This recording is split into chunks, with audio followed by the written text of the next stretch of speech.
বিশ্ব নবীজি বলেন, সালামের জবাব দেওয়া ওয়াজিব, জবাব না দিলে বান্দা গুনাহগার হয়ে যাবে।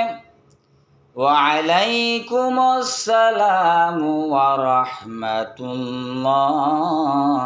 ওয়া বারাকাতুহু।